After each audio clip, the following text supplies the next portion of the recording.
Okay, guys, so welcome everyone. I'm really happy to be with you as always here on Friday. Just before we delve into the webinar, I want to say that this webinar has been organized by the Weekly Fasting Group, which is a very big WhatsApp group of individuals from all over the world who practice fasting or abstinence from food for 24 hours every week. Some people do it completely, like in the form of dry fasting. Some people do it on water, juices, etc. It's really open-minded, and yeah, and we don't really have any agenda in the group. We have vegans, we have raw foodists, we have meat eaters. So the uniting factor is that everyone just wants to develop, wants to heal, wants to to kind of explore this life and this universe. So in case you are watching this video later on and those ideas interest you, you will find my WhatsApp number. My name is Arik. I am the moderator of this group, and you're welcome to send me a message, a WhatsApp message with your name, and I will happily add you to the group. So and today we have with us Noa Gaia Lakshmi. Welcome. Hello. Hi, Arik and everyone. Yeah, and last time we had you about 9 months ago. I just checked by the videos. So before we go to the guided meditation, we'll start with the short guided meditation.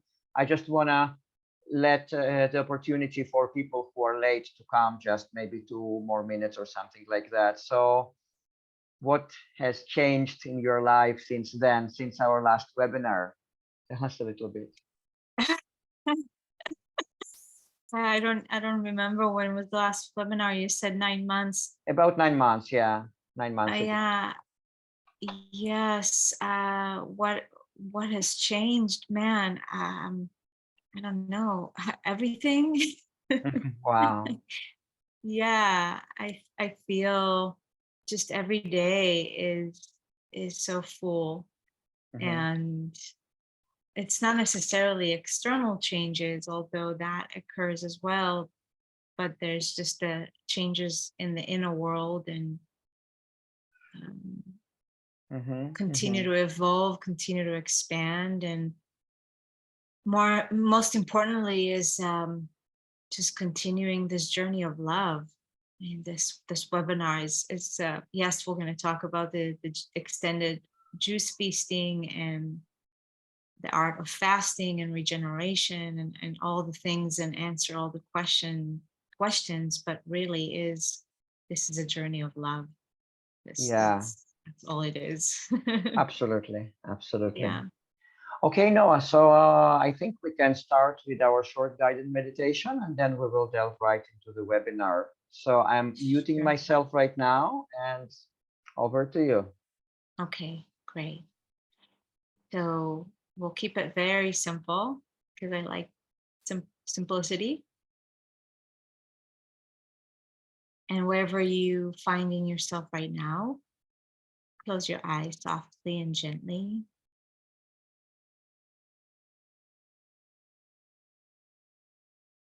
And bring your awareness to your body in this now moment.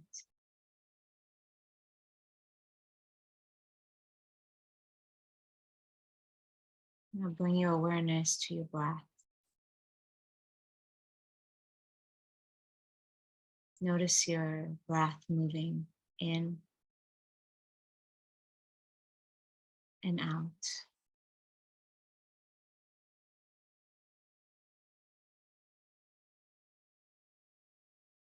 Make each breath a little bit slower.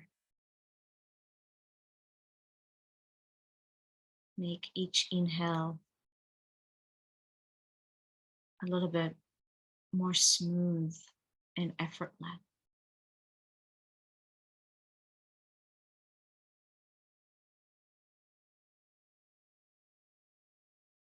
And pay attention to the exhalation as the air flows out through your nostrils.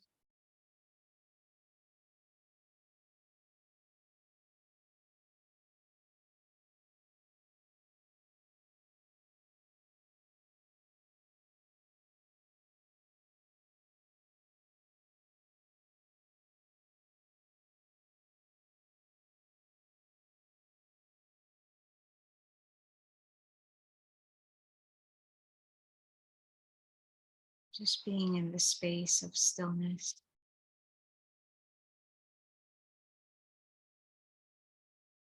Space of silence.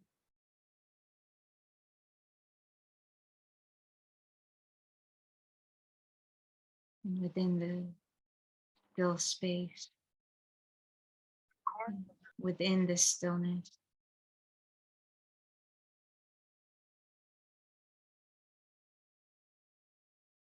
notice the movement of the breath.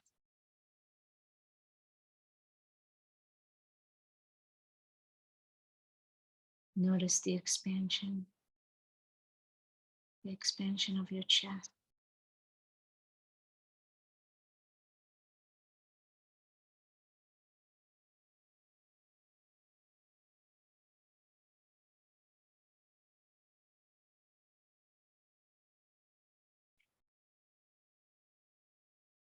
And see how much more you can relax into your being, into this stillness.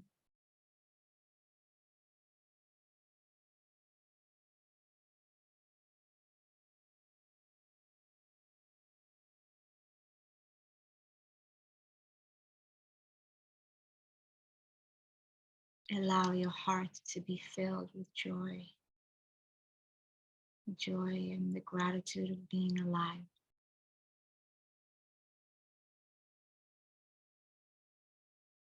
Knowing that each breath, each and every breath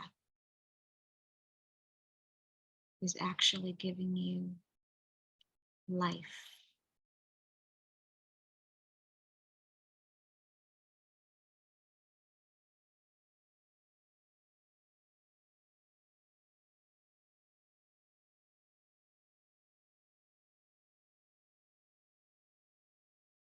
Just place your hands on your heart, one hand on top of the other,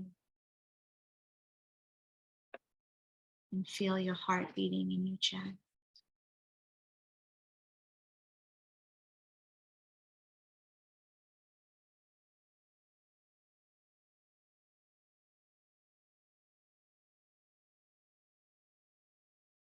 Feel that heartbeat,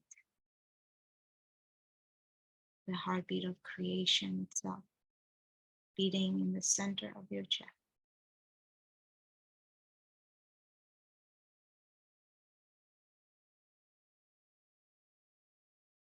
What if you are the center of the universe?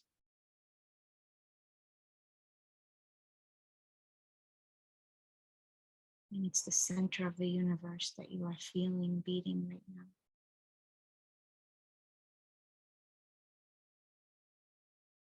Emanating, radiating light.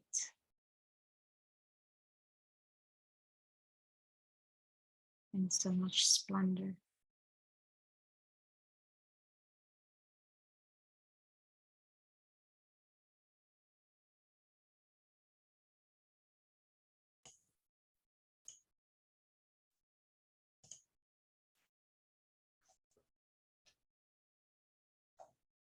Become even more aware. Eccola qua.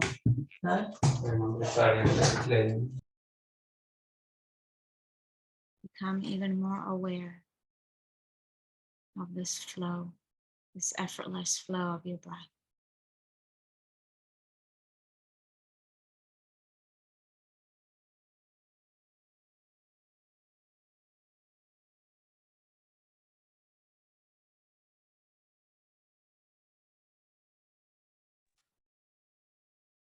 And on your next breath, your next inhalation, make it even longer, even deeper. As long as you can, as deep as you can, inhale. Expand your chest, expand your heart. Allow the inhalation to fill you from top to bottom. And then hold your breath for a few moments or as long as you can. Just suspend your breath and again, become still in this moment of suspension.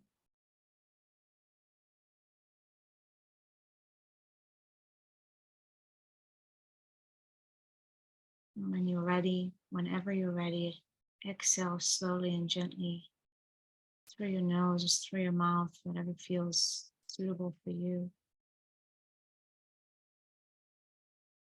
Give thanks, send love to yourself, to your body,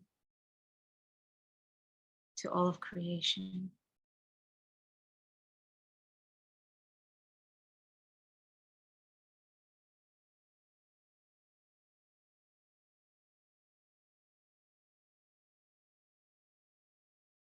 And whenever you're ready, open your eyes.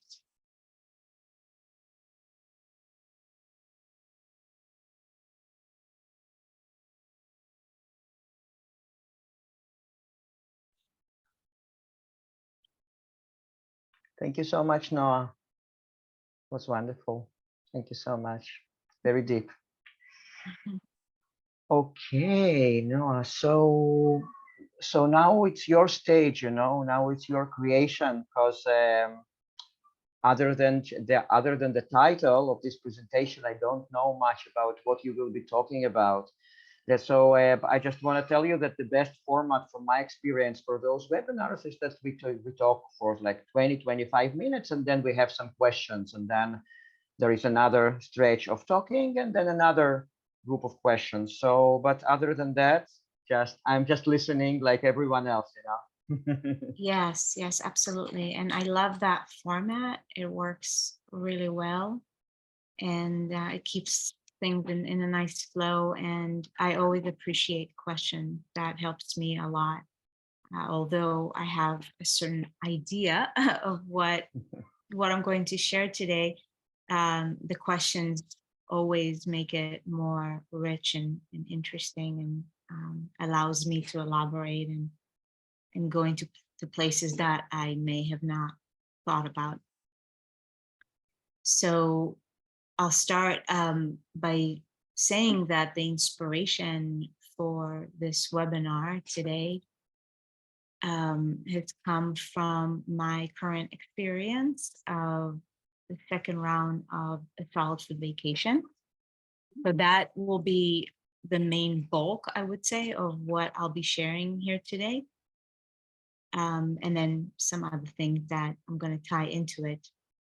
But in case you don't know me or haven't really seen other webinars that I've done, I believe the first one I did was last year, and that was after I've completed 93 days of solid food vacation, aka juice feasting. I prefer to call it solid food vacation because it really is the most accurate term, I would say, if we want to use term. And those 93 days of drinking only juice, that was a complete game changer for me. And to give you a little bit of a background, again, if you don't know me and you've never heard me speak, I've been on this lifestyle, in this lifestyle, and on the I don't even know how to call it, but purification and regeneration train for a long time, many years. It's been a gradual progression for me in my life, with learning about food, learning what our body is designed or not designed to consume, and without giving you all the breakdown. But I transitioned into more living foods, and then the fruit eating back in 2009, 2010. And so the last decade has been a lot of experience with different things. And then and even before I knew anything about juice feasting or fasting, I had intuition about doing a 40-day juice feast back in 2013. Didn't know anything about any of this. And then in 2012, I did a 7-day water fast in silence. And again, I was guided to do that. And then in 2017, 2018, fasting came back into my life. And I was introduced to intermittent fasting and learning more about the benefits and why. I've been a regenerative detoxification specialist for several years now, and learning more about the process of purification, I prefer to call it, than detoxification, and the ability of the body to regenerate itself when we actually give it the right environment. Okay, so we'll talk about what is that exactly, the right environment. This is really what this is all about. It's not that fasting heals us or the juices heal us or the herbs heal us or the fruits. Those are just things to utilize so the body can do its job. It's the body that has the intelligence, and not just on a physical level. Okay, that's where we get into the more spiritual levels and the energy level of the process and what actually occurs when we go on an adventure like a salt free vacation or fasting, if it's dry or water or whatnot. So there's a lot of factors.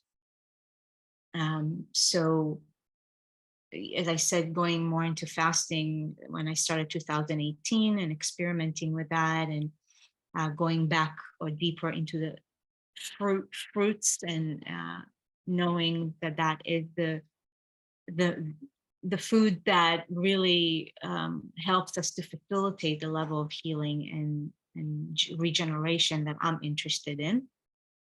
And the big game changers in the last couple of years for me have been when in 2020 when I completed 21-day water fast. And I want to just say a side note here that I'm going to mention numbers of days, like 21 days, 93, like, but I'm really not into the numbers per se, and I'll talk about that.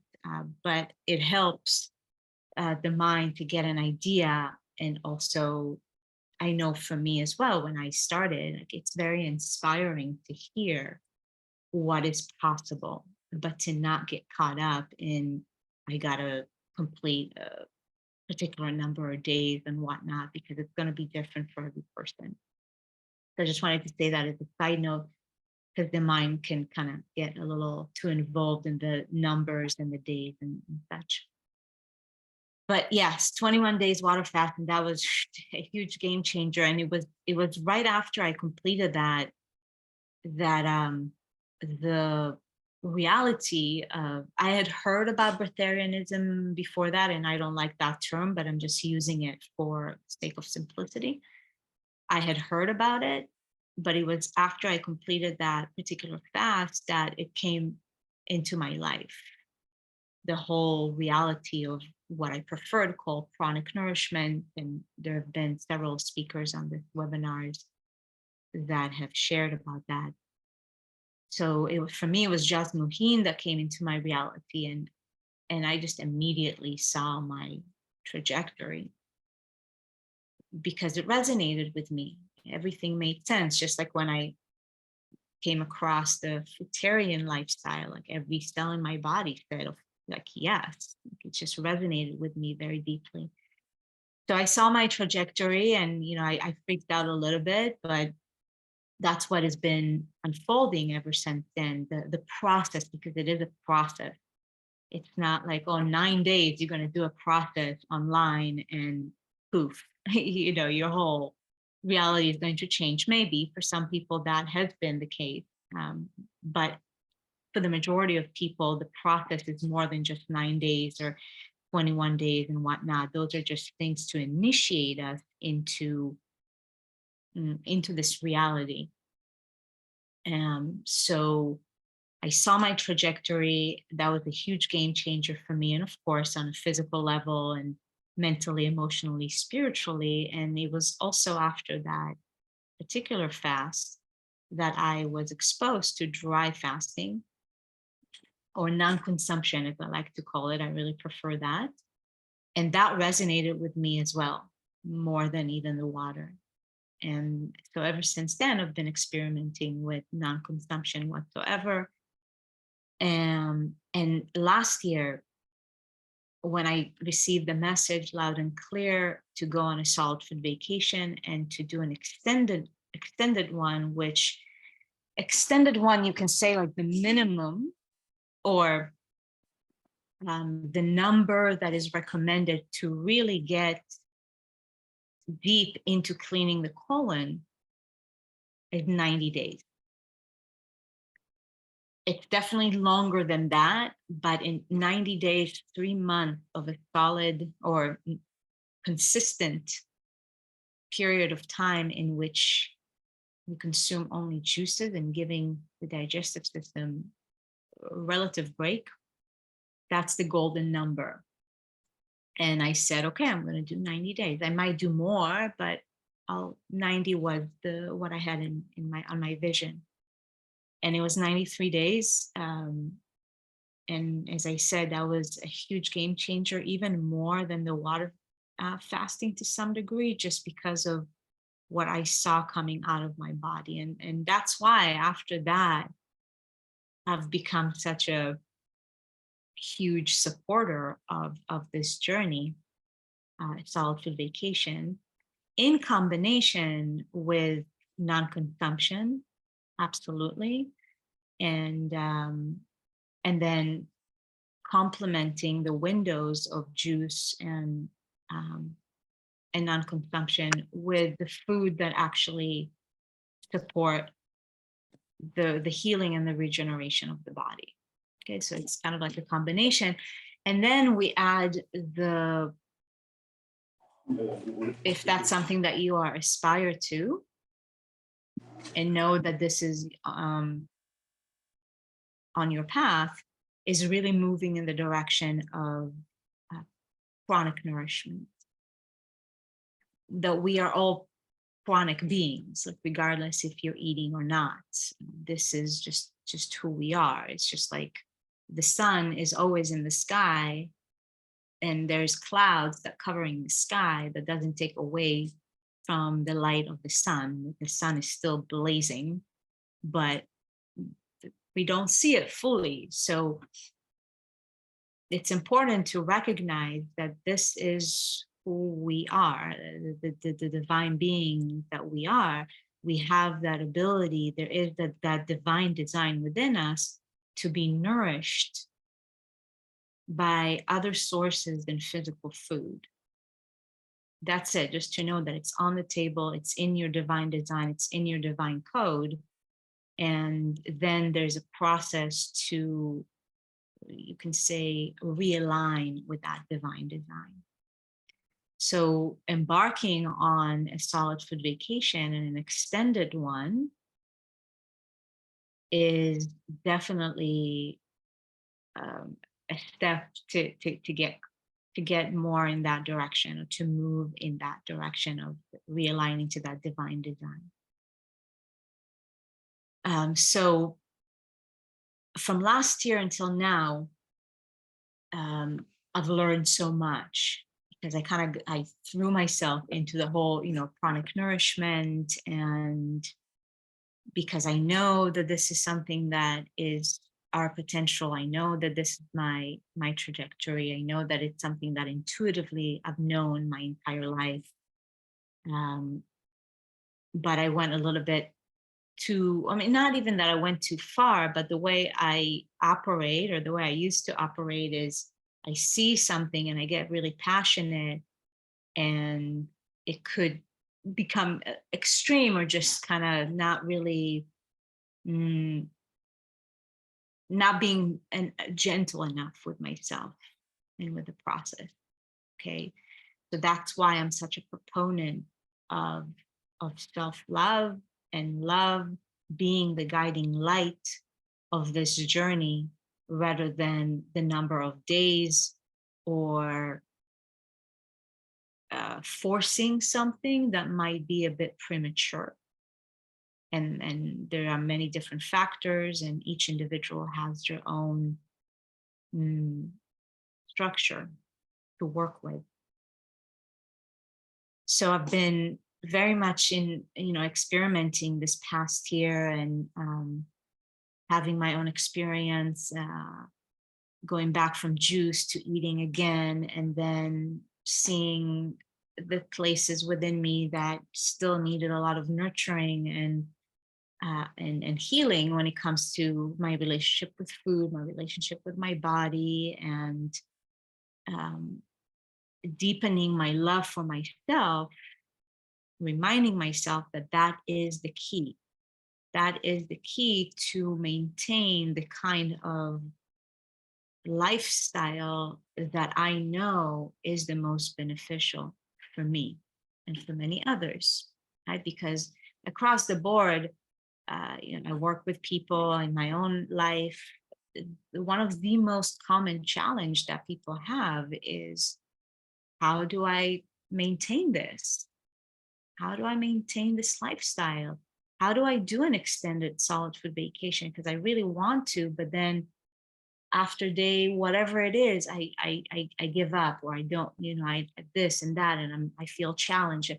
So what is the key? What is the glue that keeps it together? Hands down, after all these years of experimentation and learning and working with people, it's love.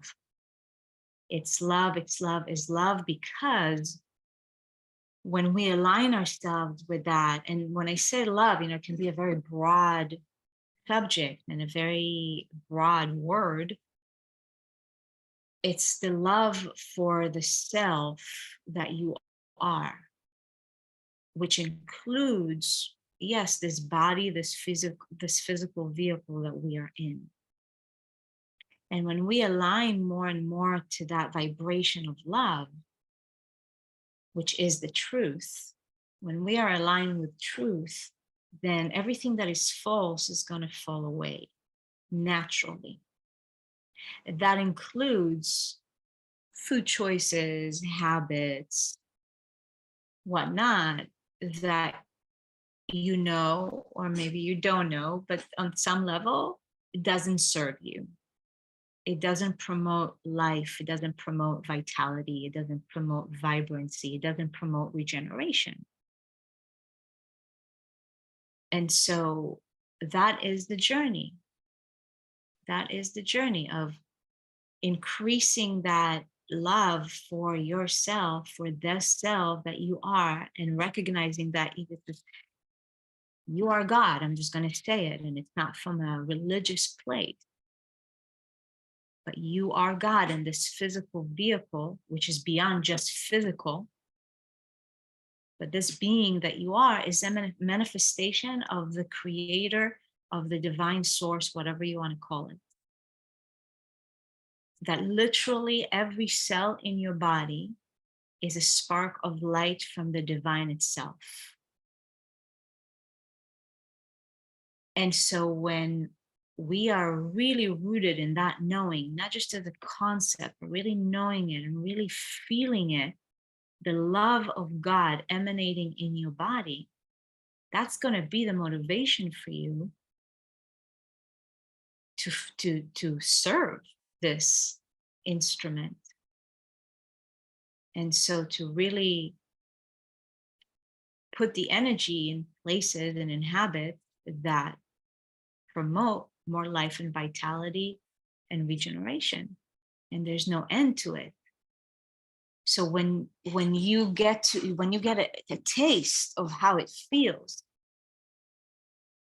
and I know in this group, pretty much everyone or majority of people have experienced, if it's a fast, if it's an extended solid food vacation and whatnot, and the way you feel on a physical level, mentally, spiritually, it's such a gift that when you love someone, you want to gift them, right? It's like it's such a joy to see somebody you love happy and healthy and joyful and fulfilled and all those things. And so it comes back to the question of, if I love myself fully, deeply, and completely, what would I choose? Yeah? And it's a journey for each and every one of us to come to that place. And I don't have the answers for you. And I'm speaking only from my own personal experience. So coming back around, and then I'll open for some questions. This round of the solitude vacation, today is day 49. And I believe it's 49, and either 49 or 50, but I'm almost certain it's 49. Back in September, shortly before September equinox, which is the season change, and those are very significant points that we have during the year. We have 2 equinoxes and 2 solstices. So it was a few days before the equinox, and I got the message, I'm going on the juice train again, and I'm not putting any number. At first I said I'm going to go until December solstice, or until the end of 2022, basically, and finish the year on just the liquids or the juices. And I wanted to wait until the equinox, until the 23rd, but then I'm like, I'm not waiting until the 23rd. It was the 18th of September, and I said, I'm starting. That's it. And I don't know if it was a few weeks ago where I felt, you know what, I'm going to go 6 months. I'm going to go until March equinox of 2023.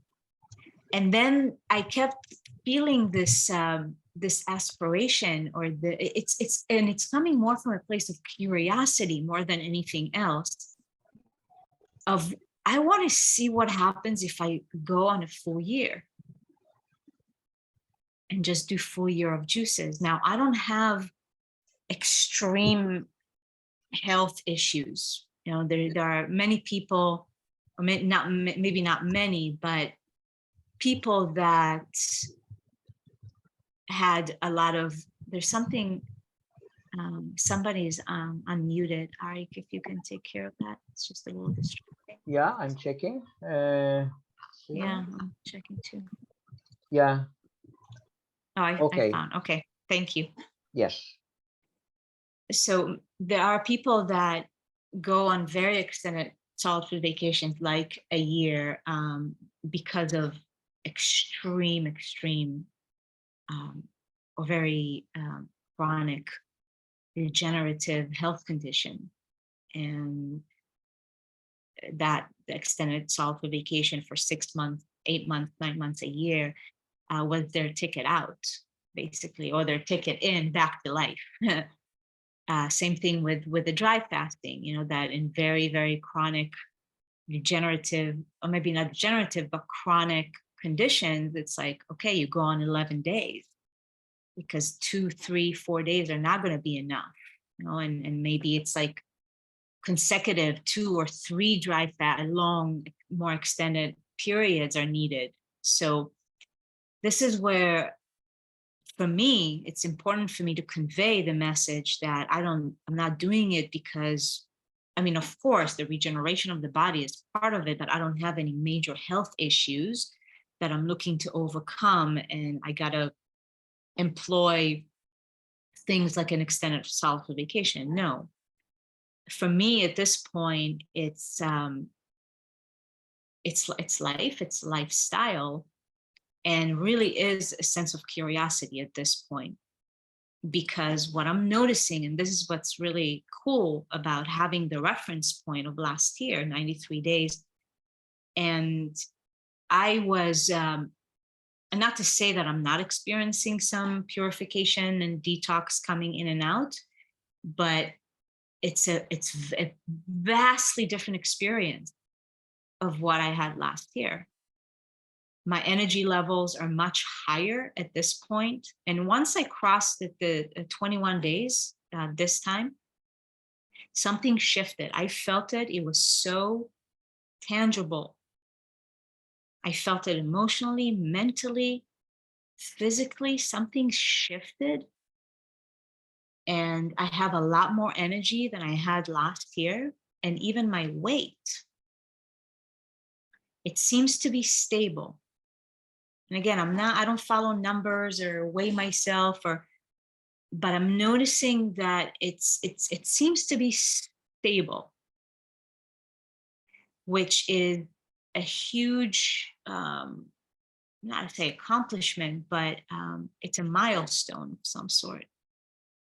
Because shedding weight, when people have that concern when it comes to fasting and the extended juice feasting, and especially if you're already starting from a relatively petite place, it's a concern.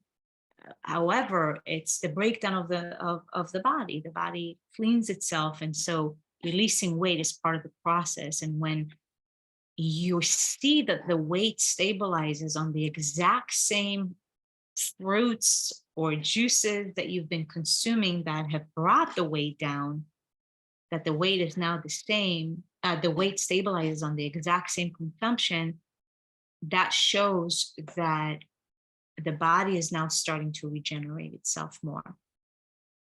It's much stronger. It doesn't require the shedding of weight because there's no reason for that. So seeing the differences between the extended solid food vacation from last year and this time, it's really inspiring. It's really fun to observe. Mentally, I'm in a different place. The cravings are different.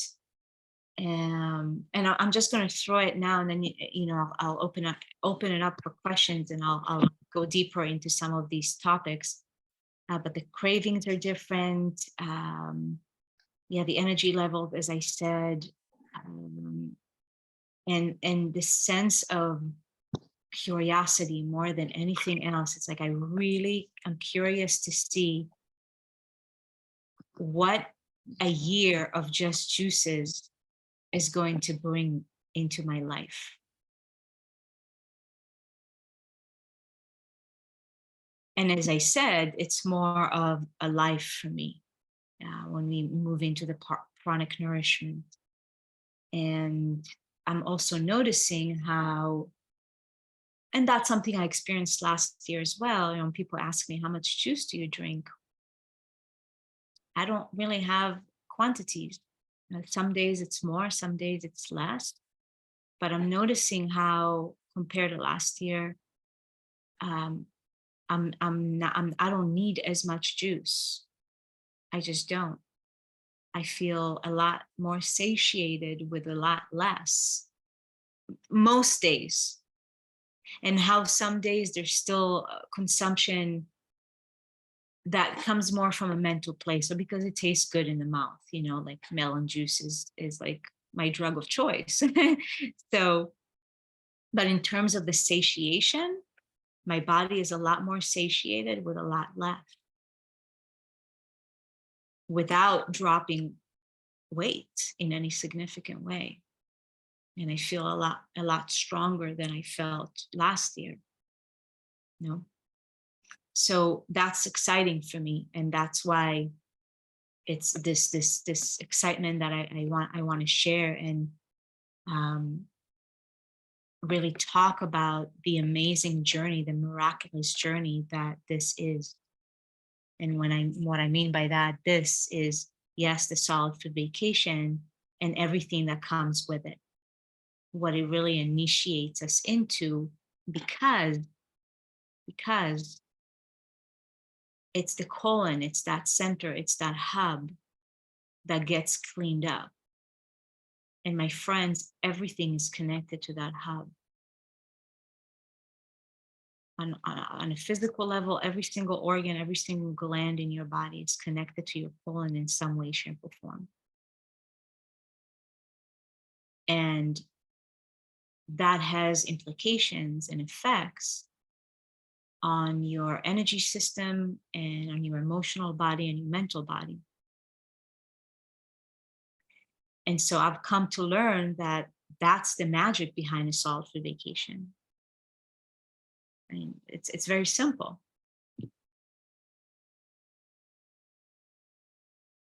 Because it's the colon that we get to flush and we get to clean and we get to, because of that, the whole body, every single organ, every single gland gets an opportunity to be filled with light and to regenerate itself and to actually start to function in the way that it was designed to function, not just on a physical level, but on a spiritual level. Because when we talk about the glands, about the endocrine system in particular, it's connected to your energy centers. So even on a spiritual level, energetically speaking, this time around, I'm discovering and reaching places and heights, which, I mean, and there's no room to compare. Every fast is different, every experience is different. But I'm sharing this just to say that I'm noticing such a difference, because I've done so much cleaning up until this point, and there's still cleaning that is being done, but I'm in a different place. And it's very encouraging. As I said, it's very inspiring to see what's possible.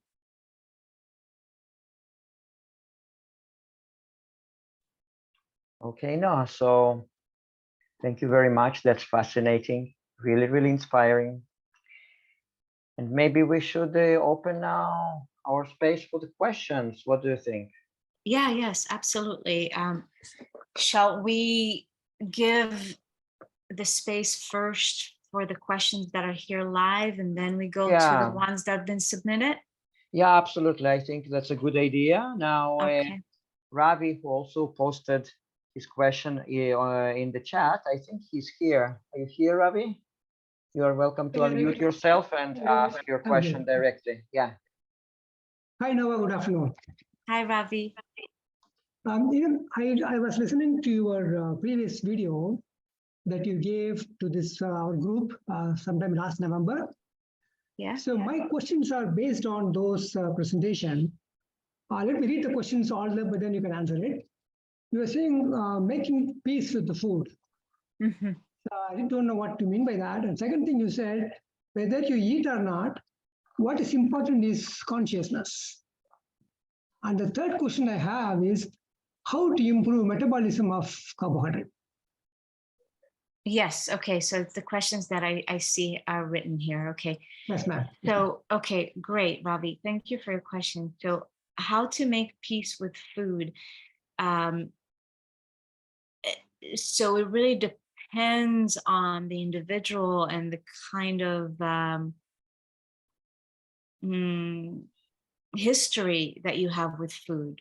So what I meant, I'm going to give kind of like a few answers to this one question, but when coming from my place, or when I mentioned that on one of the webinars, making peace with food, when it comes to my journey, I have history of eating disorders for many years when I was in my late teens and even early 20s. And I never really had a balanced or healthy relationship with food. It's almost as if I've always seen food as the enemy.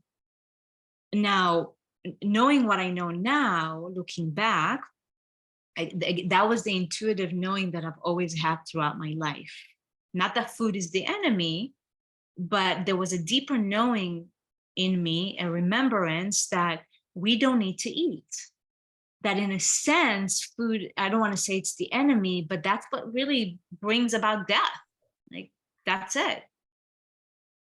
So knowing, I knew that intuitively, but then I developed a very distorted relationship with food because of eating disorders and whatnot. And so in relation to the fasting and chronic nourishment, when you take somebody like me, and there are many women and men as well, but it's more prevalent, you can say, for women, when you take somebody like myself that has history with eating disorders and having a messed up relationship with food, and then you put them in fasting groups and all these beautiful concepts of chronic nourishment and whatnot, it can create or reactivate those old programs and patterns of distorted eating. And again, food is like the enemy.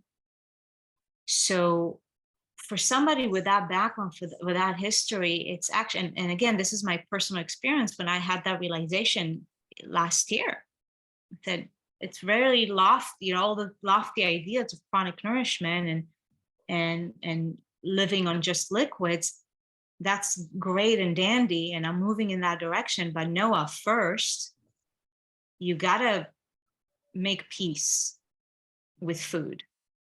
Make peace with yourself. Make peace with eating before you disregard it altogether. Because I kept seeing how the patterns just kept coming constantly, and I observe it in people, and people ask me to go, like, I do the yo-yo, I can fast, I can go on juices for 150 days, but then I'm like an animal out of the cage. Can't stop eating or eating junk, and it's like the yo-yo. So let's find balance first. Again, it's all about a matter of love. If there is some sort of a conflict inside, some sort of a distorted relationship with food or whatever it may be, and there's no peace, it's going to be a constant tug of war. And subconsciously or underneath the surface, it sabotages your aspiration, perhaps, because maybe you do genuinely, you want to fast for whatever reason, or you want to go on an extended juice feasting, and you keep encountering the same blocks because there's a tug of war, because there's a conflict. So the first step is to make peace. And it's from a place of peace and love that we can really enjoy the journey. This is meant to be joyful. This is meant to be a joyful experience. I'm not suffering being on 50 days of on juice. I'm in heaven. It's fun. And it has to be a joyful experience. I mean, yes, there's discomfort even when we fast, but joy has to lead the way. And it's challenging or difficult to have joy when there's no peace to back it. So that's what that makes sense. Yeah, that makes sense. Thank you, ma'am. That's what I meant. And how to make peace with food, that's really your own journey with it, based on where you're coming from. And that actually goes hand in hand with the second question of whether you eat or not. What is important is your consciousness. Is what I said about love is what's important, and not to focus on the fasting and counting days and all of that. Those are all practical details to know. But what's going to support your journey with any fast, with any juice feasting experience is love. And then your choices are going to align with that love. Because getting too logical, too analytical, too in the mind about it all, or forcing something, as I said, that is premature, is going to traumatize the being to some degree. But when you come from a place of love, then the journey unfolds naturally and with more ease. So it's also to ask the question, why am I fasting? Why? I mean, if there are some serious health conditions going on, and fasting is really the ticket to greater health, that's different. But if that's not the case, then to ask, why am I fasting? What's behind it? That's really always an important question to ask ourselves with anything. Why am I doing it? Why am I investing my energy in this? And to really find the core why for yourself. Thank you, Noa. Thank you. Yeah. Okay, guys, any more questions? You're welcome to unmute yourself and ask. One more thing, Eric. One more, Eric. Yeah. I want to ask you how to improve the metabolism of carbohydrate. I think this also you said in your earlier presentation that the malfunctioning of the adrenal system, that is because of the excessive, the sweets that we eat, carbohydrate we eat, that gets fermented in forms of fungus, Right. and the parasites and all that stuff. So how do I improve the metabolism of the carbohydrate in general? Now, when you say carbohydrates, do you mean like complex sugars, like breads and potatoes and things like that? Or are you talking Fruits, generally fruits. fruits? Okay, yeah. Yes, I wouldn't really call fruits carbs. That's why I was confused, but that's pretty much it. And that's why it can be an ongoing process, and we got to be patient because sometimes it can take years.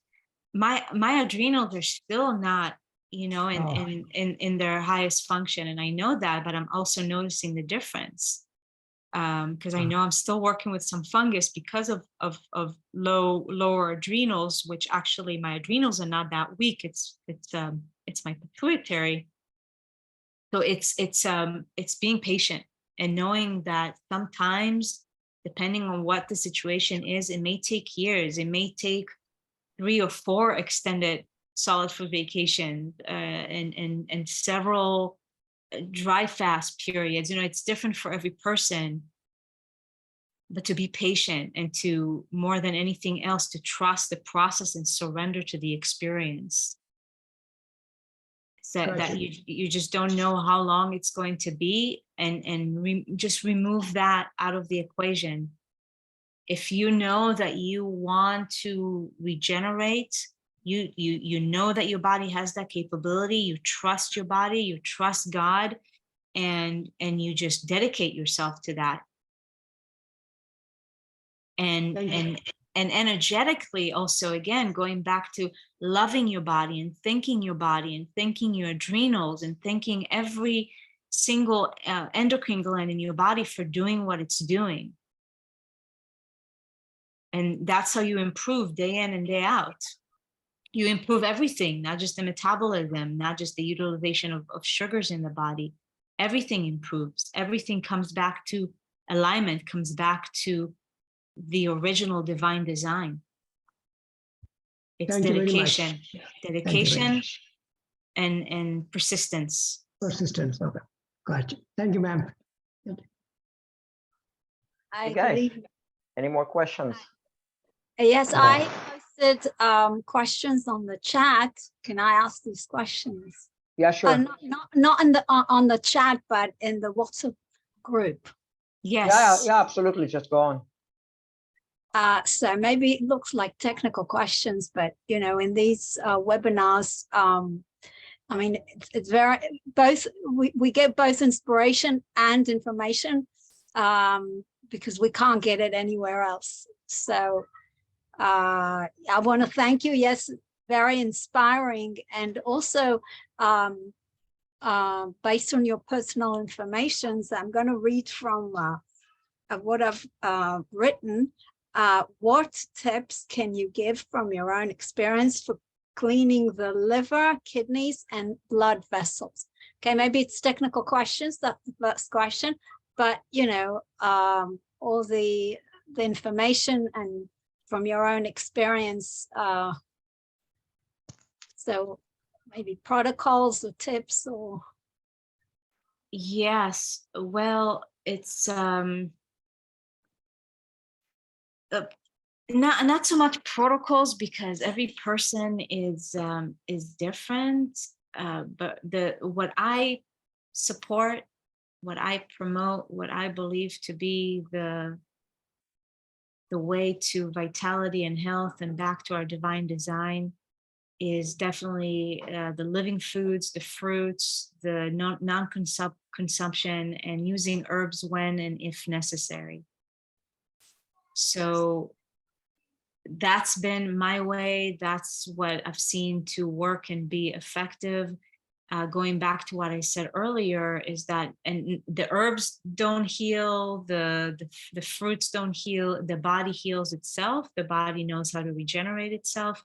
And we have the responsibility of creating the environment for the body to do what it knows how to do. The body knows and remembers exactly what its divine design.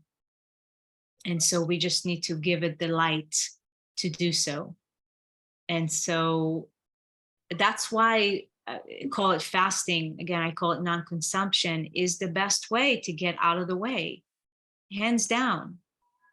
Hands down. And the thing is the extended solitude vacation, if you're looking for tips and protocol, I would say that is the ticket, as I said at the beginning, to at least once in your life, not just you, Ravital, but I'm saying in general, at least once in a person's life, to do it in 90 days. And this is where it's like, if you put things in perspective, and it might not be for everyone, it's okay. And it's a matter of timing as well. It might not be the timing right now. It might be next year. But out of your entire life, to dedicate 3 months to drinking just juice, not smoothies, not coffee. There's a difference between liquids and juices. When people say, oh, I'm just on liquids, and then I'm like, well, what do you consume? And it's like, oh, I put peanut butter in my smoothies, and I, chicken soup. And it's like, no, because there's liquids and then there's the juices, because with the juices, it's not only that we are cleaning the colon, but it's also cellular purification that happens with the juices. Yeah, it's a raw vegan lifestyle. I mean, aspiring towards being fruitarian. So yeah, I'm raw vegan, and I did this solid food vacation with you last year, if you remember. Yes, I do remember. But what did you end up doing? 90 days, Ravital? Yeah. Almost. At the end, it was difficult because I needed something solid, something to chew. But I almost made it tonight. It takes. You have to be prepared for it, and also preparing the juices and all that. So you have to be prepared for that. So another question I wanted to ask. Yeah, I'm keeping in between the fast, intermittent. I'm learning all the time, and I'm also I feel that the body's getting the mind is getting used to these ideas, that the body's getting used to the ideas. So now I'm doing lemon protocol every morning, 250 milliliters, and then intermittent fasting, which means I finish eating early. So I have a small window of eating and a longer window of fasting that is intermittent. And every Friday I fast. I fast from the day before till I fasted today, dry fasting 25 hours. So I'm doing it a bit different because tomorrow I'm doing things on Saturday, so I can't fast. So anyway, I understand that there's no quick fix, and there's no, it's a process and it's a journey. So, and of course it's getting better, but and I want more tips. So I'm going to read the second question I've written. Is what do you suggest to add to a raw vegetable salad as a dressing in order to make it satiating and you feel full and you don't have cravings, yet you can stay raw vegan and not impose too much on the body? It won't be too heavy on the body. Like, I mean, what do you say about olive oil, tahini, pumpkin seed butter? Because I heard that pumpkin seed oil is good. And is that okay? Is that too heavy? I mean, you need the heaviness. Otherwise, you're hungry the whole time. So again, it sounds technical advice, but maybe it's the sometimes you need the little things in order to keep it all together. Yeah. It's just slightly off topic, that question. I will answer it briefly. I want to say though, and it does tie into your question, Ravital, and it's a question that many people have for sure. This how to be why am I not satiated? What can I put, to feel more satiated? And yes, something heavy. Yeah. Yes. So what I want to say, that it's not just food. Okay, the whole, if you look at pranic nourishment and how it relates to what we are talking about here today, that is very important for me to emphasize, that we can get caught up on just the food, because the way we nourish ourselves, the way we feel satiated, comes through other ways. And so of course there are many different factors, as we know, microorganisms that are in the body, parasites, fungus, that are asking to be fed, and we don't feel satiated because of that. There are different factors though. There are like emotional factors and other areas in life in which we might not be fulfilled, and so we try to get it through food. And of course, it's heavier foods that we are looking for to feel that sense of satiation. So it's very important to remember that life is not just food. It's not just the physical food, but other ways that we can nourish ourselves and fulfill something deeper than just what's in the tummy. And the way a lot of people live these days is so removed from nature. And that plays a huge factor. I'm also noticing, like, the amount that I'm exposing myself to nature this time. I've always been a nature lover, and outside as much as possible, and being with the sun, being with the elements, going to the ocean, being in bodies of water for me is just essential. If it's an ocean, a sea, a river, or whatever it may be, and I'll make the effort because it fulfilled me. And we are meant to be nourished by nature, not to just be closed most of the time and indoors and surrounded by all the EMF and the Wi-Fi's and the TVs and the phones and all these things, and driving around, and it's so unnatural.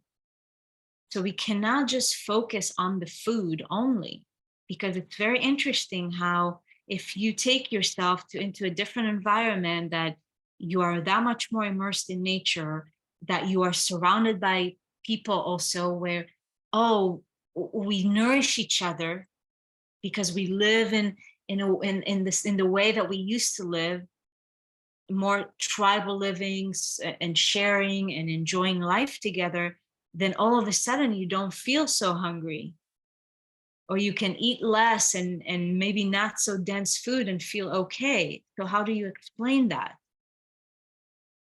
Because it's more than just the food. Yeah, so of course.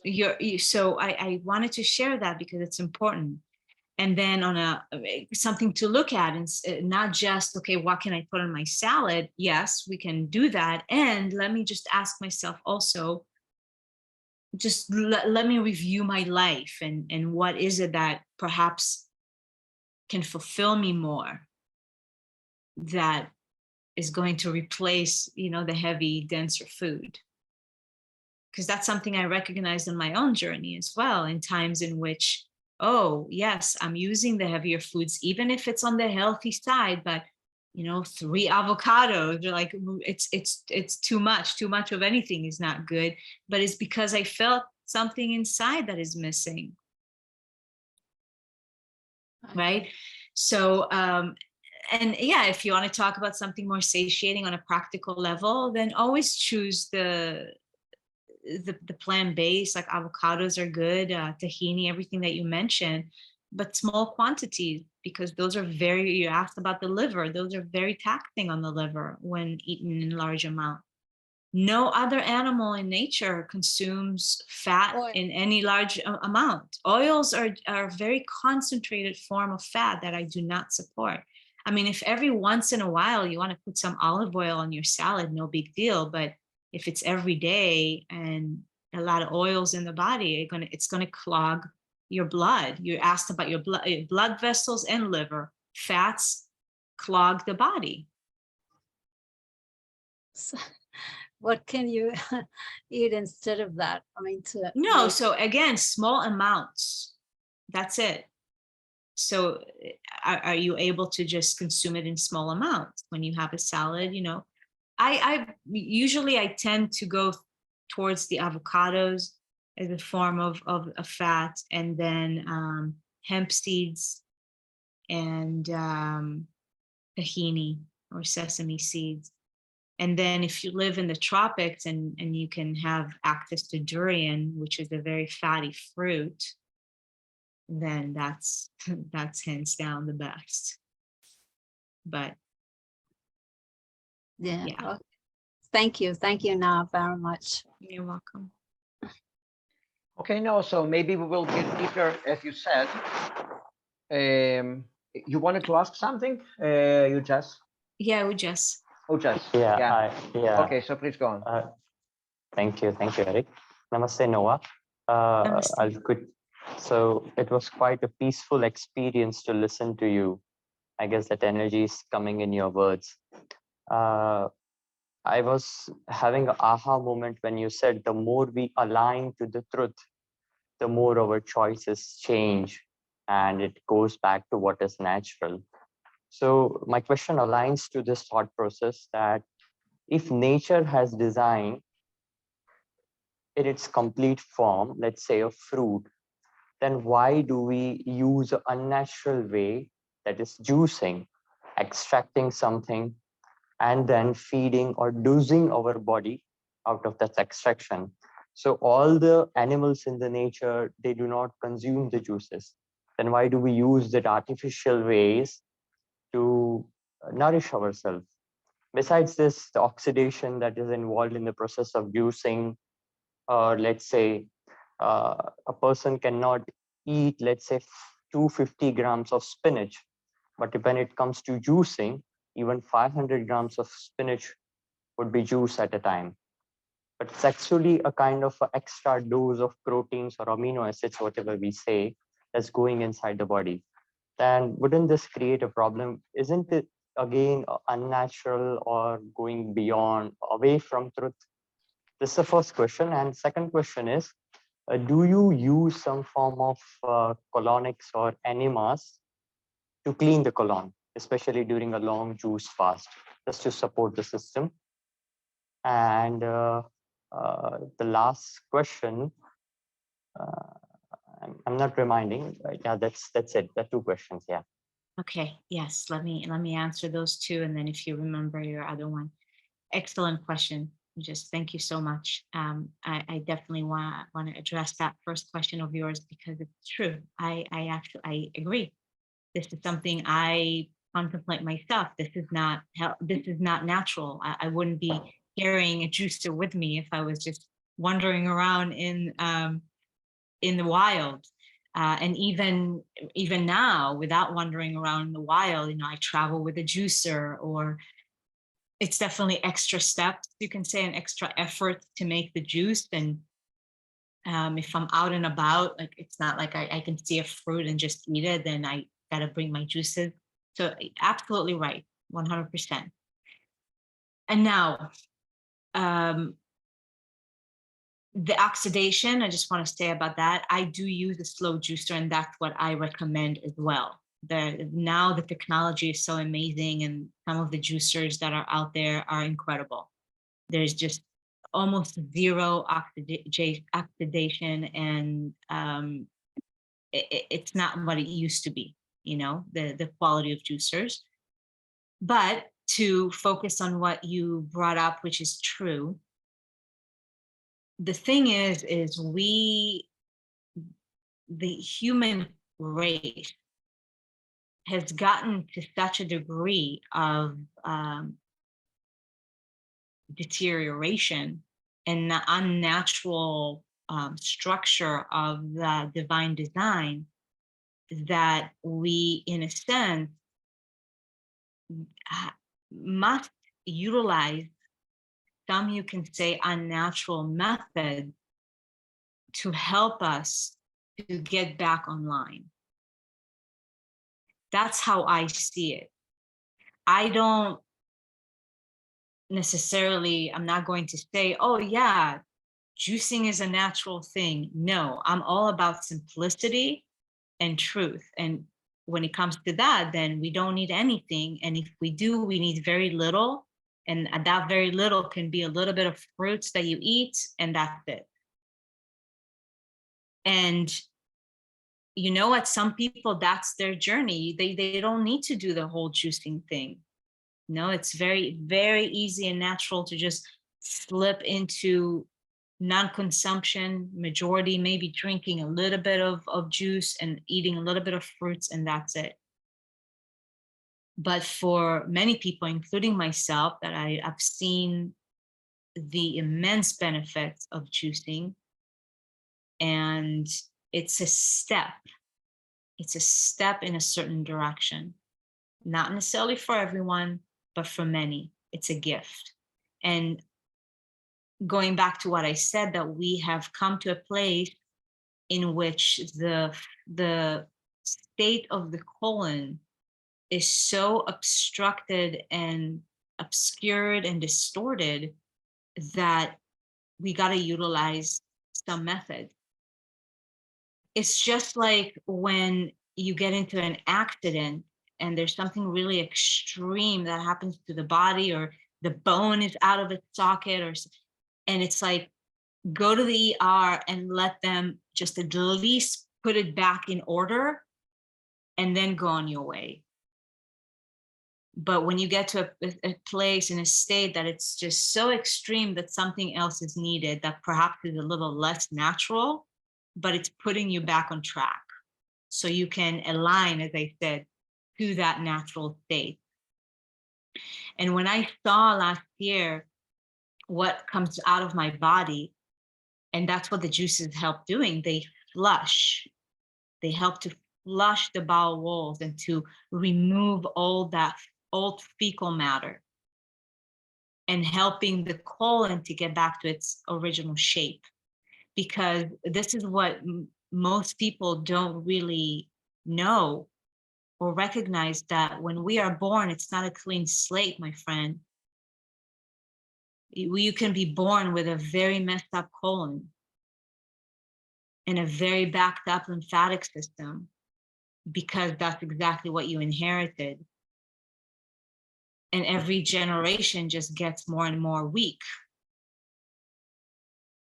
So the juices are merely to help us. Is it necessary for every single person? Probably not. If you feel guided to do it, it's okay, just go for it and enjoy the benefit. And I personally, I drink fruit juice. I agree with you. We are not cows. We're not meant to even eat salads, you know? And if you do eat a salad, you got to chew it so much that it becomes liquid in your mouth. So the whole, like, to juice 5 pounds of spinach, I don't promote that, nor support that, nor recommend that. I follow what my body asks for. I do love the greens when it's parsley and cilantro, which are herbs, and I juice that. And sometimes what I do, actually, because we have a juicer in the mouth, and that's really what is recommended, that if you do eat solid food, that you chew it to the degree that it becomes liquid in your mouth. That the end result, what your body receives, what goes down through your esophagus into your stomach, is liquid. That you actually, your body, your mouth becomes the juicer. And so what I do sometimes, because also Ravital mentioned something about missing on the chewing, I'll take the stems of parsley and I'll just chew it and juice it in my mouth and then spit it out. And it's amazing. It's really delicious. It's great for the teeth. It gives me that, you know, the chewing effect that if I do feel like I miss it sometimes. And I'll do it with different herbs. I'll take basil, I'll take rosemary, and I'll just chew it and spit it out, get the oils or the essence or the juice out of it. And that's great. And then I really truly feel like that's what we would do in nature. We'll just chew something, get the juices out, and then spit the rest. Or chew so much that it becomes liquid. So that's question number one. And then about enemas and colonics, 100%. Yes. And actually the ancients, this is something that was mentioned even in Egyptian literature and in scriptures, and even depiction of the times in Egypt and even other civilizations, that they had the water thing hanging, and utilizing the water for internal cleansing. So I definitely support and recommend enemas and colonics, but again, it's not black and white. Every person has their own, you could say, protocol or rhythm with that. I'm doing much less enemas this time around. I've just received the guidance to not do as much as frequently, but I do recommend those in colonics as well. Yeah, and I do use, I didn't use it the first 20 something days on this solid food vacation, but I'm using GI Renew. That's Dr. Morse's GI formula to help the bowels. So I am using that now.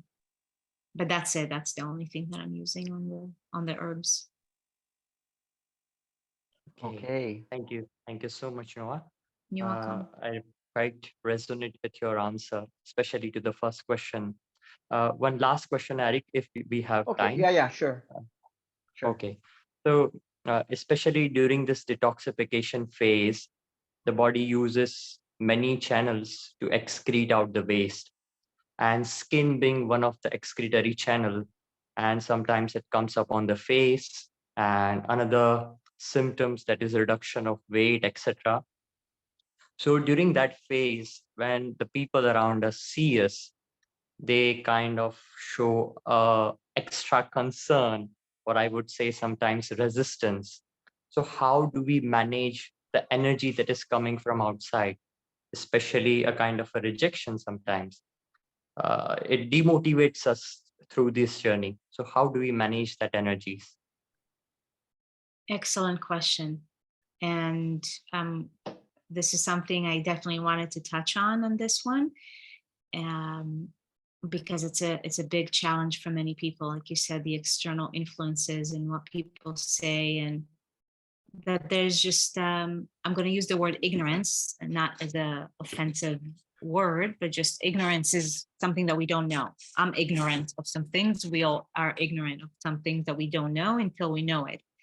So in general, there's a lot of ignorance around the process of detoxification, and not really understanding that in the process, things may not look pretty. Like you said, things are going to come out through your skin, things are going to come out through many different holes in the body and whatnot, and it might not look good, feel good, smell good, and whatnot. So what do? Do you start lecturing about detoxification to every single person that comes and like, hey, you don't look so good? You pick your battle, so to speak, or you know intuitively in the moment what is or is not suitable in the conversation. And it's something I'm really passionate about, and how to really go about the external reflections in other people. And right now I'm visiting my family after not seeing them for 6 years, and I show up here a very different person on many different levels, and I'm only drinking juice. And of course now they've stopped, but the first few weeks it was a constant saying things, but also asking questions out of curiosity. But a lot of it, especially for my mom, is, you're too skinny, you're too this, aren't you, what about B12, what about this, what all the things that people are conditioned to think and to believe and to ask you and project their fears. And again, from a place of ignorance, they don't know what they don't know. So the answer to that, and this is in general, to how to stay motivated, how to stay focused, how to stay in your lane, regardless of what other people are saying or accusing you of and whatnot, it's the same answer. What I said, the way I started this presentation is self-love, is to be dedicated to your own process, because the other people there's no others. Those are just internal voices being externalized by other people. And it's okay, like we all have doubts, right? So it's showing you just the level of doubts. But when they see you confident, strong on your path, they're going to stop asking questions at some point, or they're going to stop saying whatever they want to say. And also share, because that's what I've been doing with my family. I do share with them to the level in which I know they're able to receive. So I don't force feed anything. If they ask, I share. If they just come and say things that they just don't know, I do my best to explain. But if I see that it's going nowhere, I just end the conversation very politely, very gently, and I say, listen, let's just agree to disagree. Thank you for caring about me. I know you might see me as too skinny, you might see things, whatever, but a good analogy is when your house is being remodeled,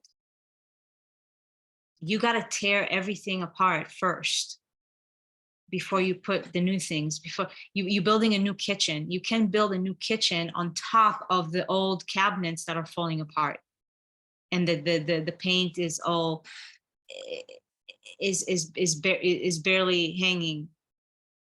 So you got to strip it all down to make it all shiny and nice again. It's the same process. That's the simplest way that you can explain it to people. If your car is being worked on, it's in the process of construction, things don't look good. It looks messy. So you can try that analogy, and if somebody is really open and able to receive that truth, they will, oh, okay, that makes some sense. They might not agree with you, but a switch might be turned on for them. Yeah, but the stronger you get within yourself, the less influence you'll have from other people. That's why my slogan, the big sign that I hold is sovereignty and self-love, because that's going to eliminate all those things that are just distractions on this path.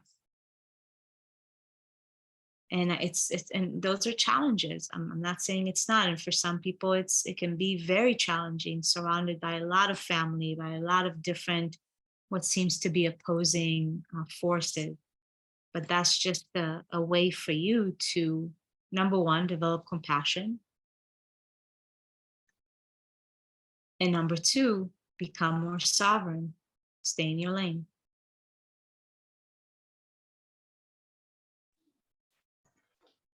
Okay, so does it It's answer really your question? beautiful. Thank you. Thank you. My heartfelt thanks. Okay, no, actually, I just wanna finish few little questions from the chat, and then we can extend about some more subjects that you talked about. Is that okay? Then we are done with the chat, and that's a good feeling. So so there is a question here. how to make peace with food. Noa was emphasizing this a lot. Now, we've already talked today. We already talked today about that, but maybe you could extend a little bit, or maybe delve a little bit deeper about this, making peace with your food. Arik, I think on the chat, it's the same question. I think it was Ravi, no, that I've already answered. No, I think it's from another, let me see. It was me, Arik, it was me. Yeah, It was me. Okay. You also thank you, asked Noa. about the matter of consciousness, right? Yes. Yeah, she answered all the questions. Okay, Yes, okay. all the Then yeah, questions. then it was you, right? Okay. Let's see. So and then someone says, so then just the last question. So it's going to be late for India time to join the live session. Would love to be a part of it. So now she's asking, in your early days of this journey, what steps did you take to clean the system, intestines? Because that seems to be the key to success. Yes, I remember seeing that question, and I believe that I touched on it, and that the person that asked that question is on point, because that is the key to success. I did share that earlier, that the colon, not even, not just the colon, but the GI tract is the hub. It's the central hub, and this is a more of an extensive webinar. That we actually might have a guest coming and really explaining and showing, and how we even see it in iridology. But I'll touch on it briefly, that everything stems from your gut tissue. In the embryo stage, when you are developing to become a human, in the between week 4 and 6, I believe, or 3 and 6, is when your gut tissue starts to form. And from the gut tissue, you can see the gut tissue is the trunk of the tree.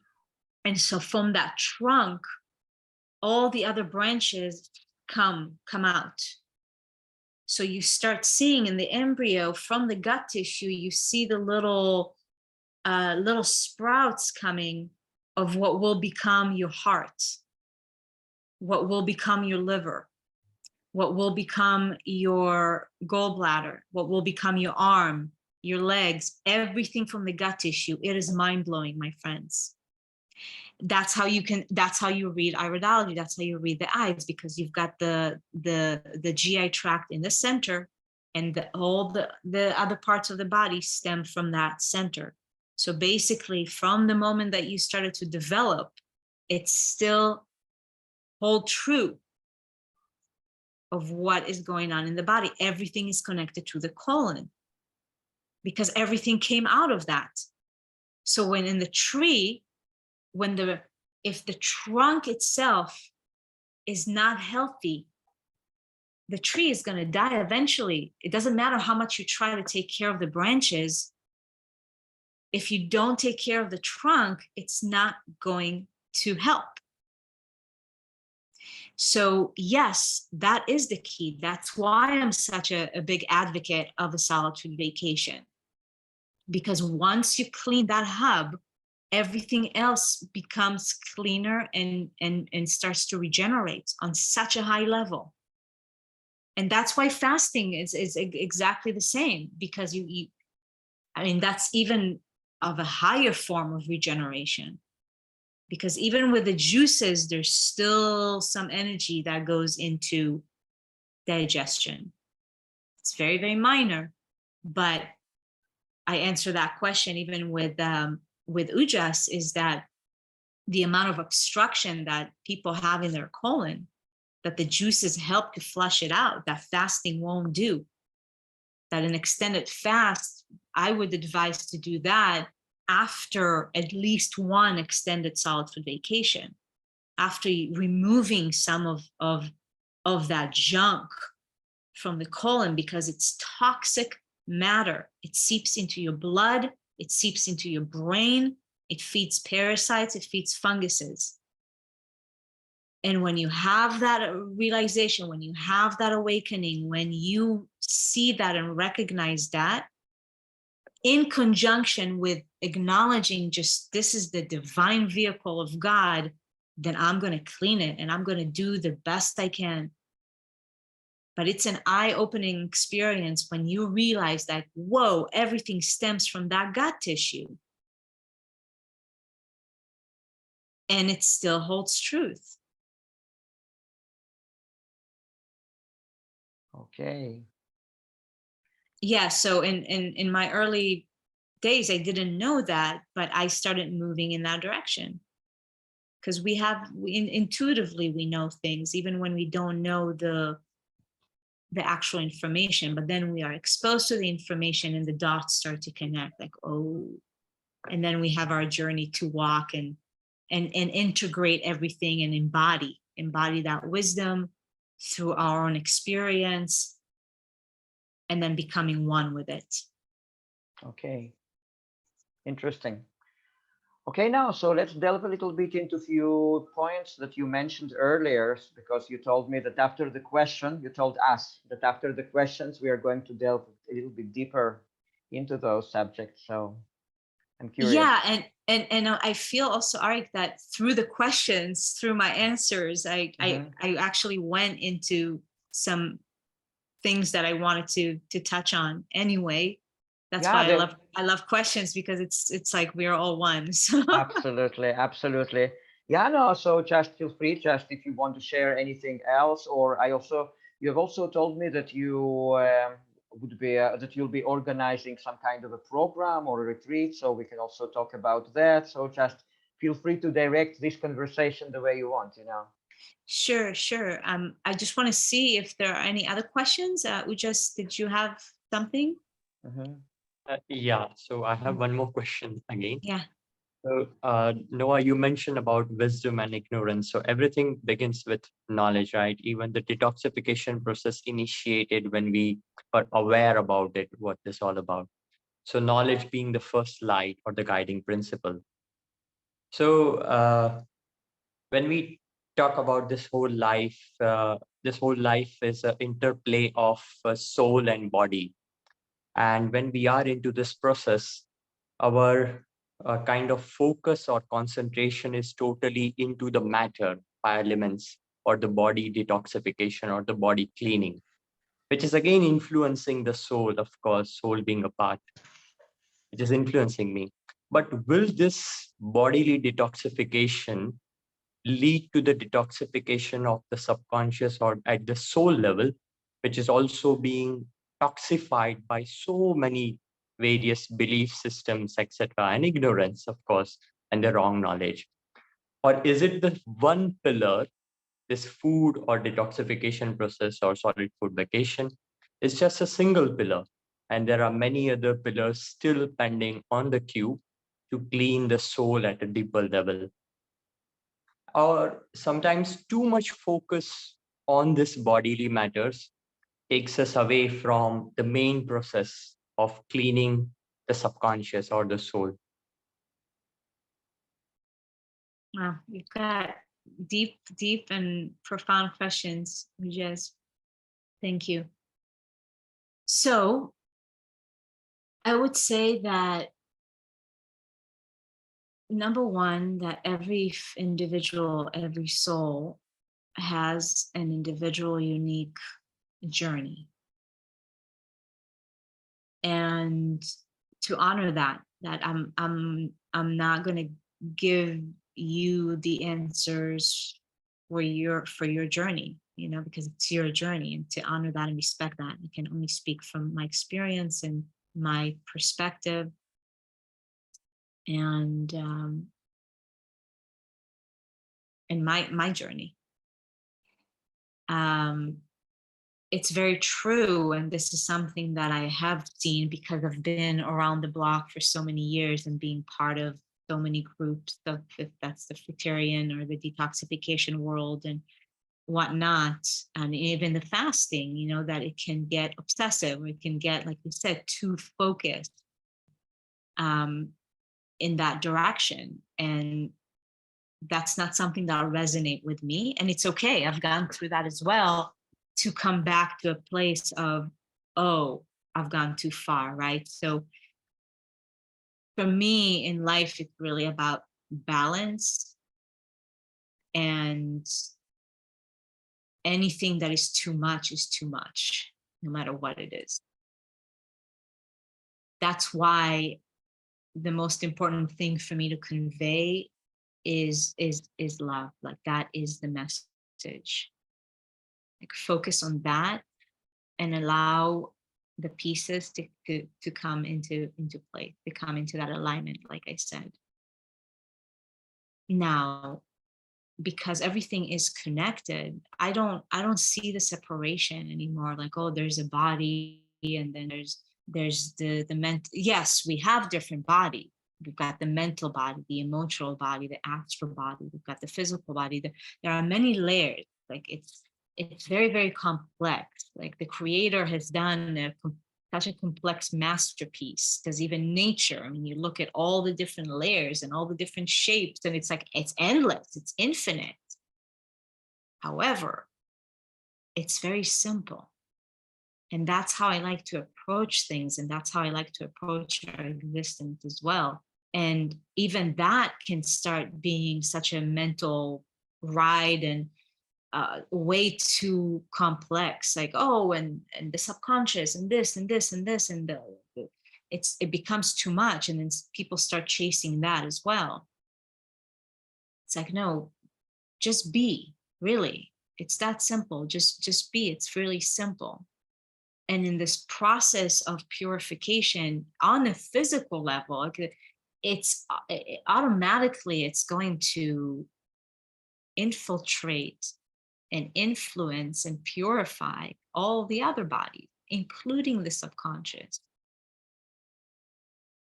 Even on a soul level, because I see this body as a vehicle to the soul. And for me, the process of purification is really to also bring us to a place of unification, that the soul actually lands in this body, not to become obsessed with the body or obsessed with the process of cleaning it, but if anything, is becoming obsessed with loving all of who you are, including the body. Not more than anything else, but it's all one package. And the soul, your soul, chose this body, chose this costume that you're wearing now for a reason. So why is that less holy? Again, not to get obsessed with it, but to cherish it as the divine vehicle, the divine instrument that your soul, as the extension of God, chose to come into this life with. And you didn't come here into my body or Arik's body, or that you've got a particular suit for a reason. And that's part of the love, of really loving that suit for what it is and wanting only the best for it. Because it's really love that purifies all of this. Whatever you want to call it, karma, the past lives, the subconscious. That's why it's very simple. The ego and the mind, the intellectual mind, can have a very, very hard time with accepting that. It can be that simple. It is that simple. Love, because that's who we are. That's our truth, right? So as I said, we align to that truth and everything else falls away naturally. There's a mantra in Kundalini Yoga, Sat Nam, truth is my identity. And that's exactly what it means. I identify with only the truth of who I am, and then everything else will fall away. And that's what I've been experiencing, especially in the past year. Instead of focusing on, well, how many days am I going to fast? And how many days? And blah, blah, blah. Oh, no. I'm not even, no. I am going to love this one. And then the fast will just come, and intuitively I'll know how many days, what to do. And keeping it simple, keeping it joyful, because that's another thing that if you can really help to purify is joy, which to me it goes hand in hand with love. Amazing. Okay, now Jerry King posted a question. Now, Jerry, would you like to unmute yourself and ask directly? No, I can see in the chat. What is your Okay. answer? Yeah. What is your answer to not getting enough fiber during this flush? I mean, you probably mean the solid food vacation. So I don't really focus on that. I don't necessarily believe in what is out there, that we need this and we need that and we need this and we need that and we need all that fiber. That's all I can say, that I don't believe in that anymore. And so yeah, that's my answer. You know, that just to ask yourself, like, why do you believe that we need all that fiber? Because even if we were to eat, we don't really need to eat that much, and you can say that's not enough fiber. So again, that's my answer these days. I really don't believe any of these things, and yeah. Okay, good answer. Yeah. Okay, Noah, so in which direction would you like to go now? Yeah, I can share about, you mentioned that, what I'll be hosting. Yeah, the immersion, 8-week immersion that will be starting next Friday on 11/11/22, which is also one day before my birthday. Wow. Yeah. So 8 weeks, 2 week will be preparation, not just physically, but mainly mentally. And some of the things that I shared here today, you know, there's the self-love and how to really come to a place in which the energy is going to support the journey more than the intellectual or all the details. Thank you, Ravi. So 2 weeks we'll dedicate for preparation, and then we'll embark on a 30-day solid food vacation, which we'll be doing as a group. I mean, I'll be on my day, like whatever, but it doesn't matter. But it will be 30 days will be dedicated to a solid food vacation, and then 2 weeks transitioning out of the 30 days. And of course, there's always the option on the table to do a solid food vacation for the entire 8 weeks, if that is something that you feel you ready, and you'll have the support of me and the group. We'll be meeting every week, and we'll have our own Telegram group as well. And also we'll be practicing non-consumption days as well, and start putting that into effect, or more of a consistent basis. If it's the daily, the weekly, which you do in this group anyway, and then the monthly, according to the cycles of the moon, new moon and full moon. And we'll be diving a little bit deeper into those aspects as well, of the new moon and the full moon, and the significance of non-consumption or juicing during those times. And the 8 weeks, I designed it in a way that it's going to usher us all the way until the end of 2022, basically finishing the year nice and strong, nice and light. And on the solstice, on the 21st of December, there will be an invitation to embark on a non-consumption window of 3 days, and then coming out of it and integrating the experience and the process. Wow, sounds so good. So now, when someone is doing this kind of a program, how can they get support, or rather, what kind of a structure will you have? So you mentioned weekly meetings, weekly Zoom meetings or something like that. So where probably they will be able to ask questions and to share difficulties or success stories or whatever. But I mean, on a daily basis, for example, if a person is in trouble, they really have strong craving or whatever. So we'll have a Telegram group for ongoing support. Yes, and like you said, every week we'll have a Zoom meeting. There'll also be guest facilitators, because for me it's always very holistic. So it's not like we're going to just talk about the juices and the food and the fasting, but there will be different practices to support the process. Different yoga practices, Kundalini yoga, and other forms of movement also, and meditation, breathing, pranayama. Those are all energy cultivation practices. And as I said, the main pillar will be self-love, really how to strengthen those self-love muscles. So those choices that you make are going to stay with you.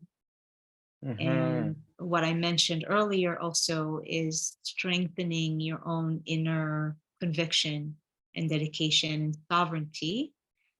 So that's going to help navigate external distractions and people and family, and how to navigate through that, because most people are not just monks sitting in a cave. So, the people in society and whatnot, because I truly believe that we must be the change we wish to see. And that's what motivates me as well, is let other people see what is possible. And then slowly but surely, we will see big changes. But we got to stay in our truth and in our light, even though it can be challenging sometimes. And so just having the support and having like-minded people helps us to stay strong and stay uplifted. Okay. Now, and do you think people who are going to participate in this program, are they going to gain or to get enough tools so that if they in the future, if they want to repeat this same solid food vacation by themselves, they will be able to do that? Absolutely. Yes, that's always my intention, and what I like to offer is the ability to just go and do it on your own. And that's why my focus is on the foundation, because what's going to help an individual to do another solid food vacation and potentially even longer is self-love. It's not going to be a struggle. It's just going to be like, of course I'm going to go on a solid food vacation. Why not? Because it's amazing. Or whatever else it is that is moving you in the direction of more regeneration, more vitality, more radiance, and ultimately freedom, because that's the focus also, is free yourself from the cravings, from the addictions, from whatever patterns that are sabotaging your health, your success, your relationship, your flourishing in life. So that's always my intention, is to focus on that foundation, and then you can do it on your own because you have those tools. Amazing. And tell me now, so will the people who are doing this program be able to continue with their daily lives? Like, because recently, for example, we had some conversations in the group where people just say that they have to cook for their families. Let's say if it's a housewife or just working. Some people work physical jobs, some people work mental jobs. So will they be able to proceed with their regular life, basically? This depends on the individual. I know many people that work full time or cook for their kids and whatnot, and they do a solid food vacation for 100 and something days or whatever. So it really depends on the individual to say if it's possible. Of course it's possible, but then I can't say for that particular individual because it depends on the person. It really all is about readiness and mental attitude. If there's readiness there and a genuine sense of I'm ready, willing, and able, and I'm dedicating myself to this, then it doesn't matter. It doesn't matter. I've seen it, although it's not my experience because I don't work in an office. It's just a different life. Yeah. But I've seen it.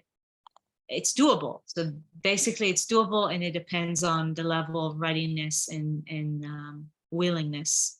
Interesting. Maybe some of the people from the audience have specific questions regarding this program. So guys, do you have any more questions regarding this guided solid food vacation? So no, so basically no, there is something in the chat. So could you address that? From Yes, I'm reading from Ujaz. One Yeah. question around self-love. When we say I love myself, but how to do that? I love myself. Are there I and another myself different? Like, can an I see itself? So how can love? Isn't it vague effort to love myself? Love being, or I am love?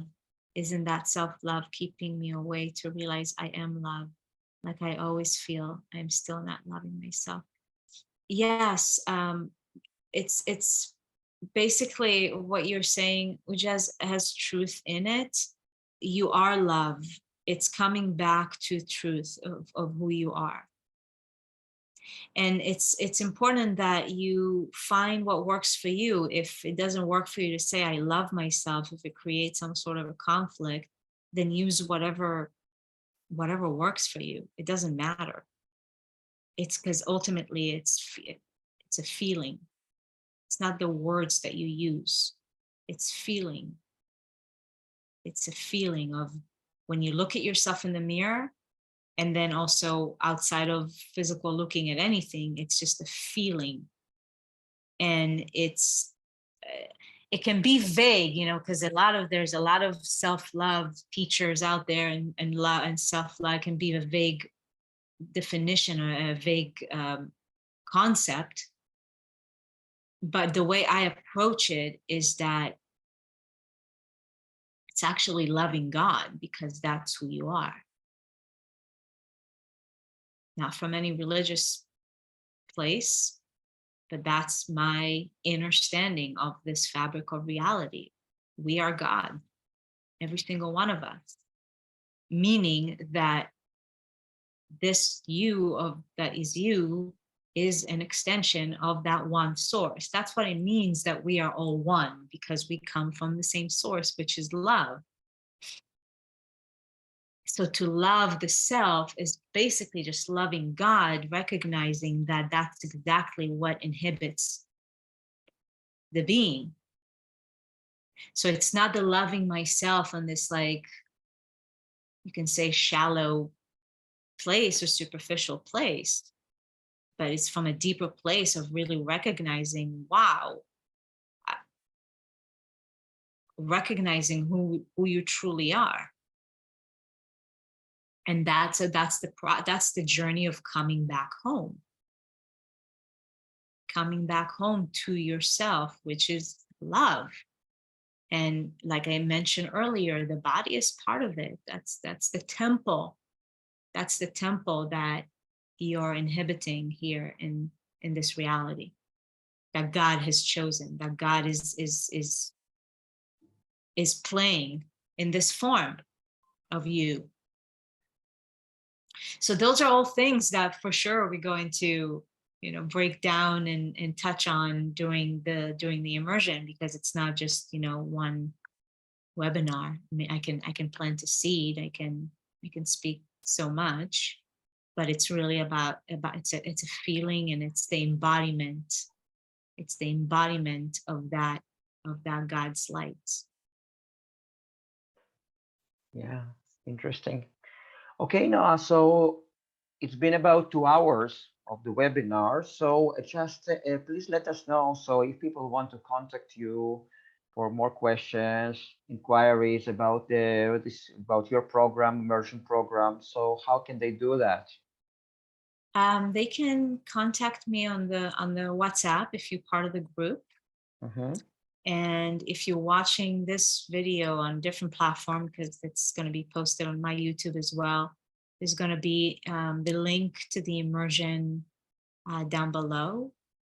And Arik, maybe you can post it in the YouTube channel. Absolutely. Of Yeah. this group as well. And yeah, And you can always email me as well, noa@noalakshmi.com. I can post it in the chat if you'd like as well right now. We will we'll put all the contact details below this video once it's uploaded. Perfect. Yeah, you'll find everything there. Okay, guys, so you have your last chance to ask question for tonight, for today. So Sarah says, thanks very much. Enjoyed listening. Yeah, Ravital, do you have any more questions? It's not a question. I just want to say that I did the solid food vacation with Noah last year, and it was a lot of information, a lot of inspiration. So I recommend it. It was, it was a very supporting and a lot of information. So I just wanted to say. Yeah, great Thank you, testimony. Ravita. Great Thank you. testimony. Yeah. Okay, Noah, so I think we're going to wrap it up. If you have any more details or anything like that, or any more explanations in videos, any more interesting videos, you're always welcome to post them in the group with some recommendation. And and then we'll put, as I said, all the contact details below this video so people can contact you and sign up for your program. Yeah, so I'll say you here. Thank you so much. It was really inspiring. Yeah. Thank you. And, thank you. And happy birthday, Noah. Thank In you. advance. Just flourish, prosper, shine, all the best wishes. Thank you. Thank you so much. Thank you, Arik, for creating the space and for inviting me again. And thank you for everyone that was here live and tuning into this later as well. Thank you so much. Bye-bye. Bye. Bye.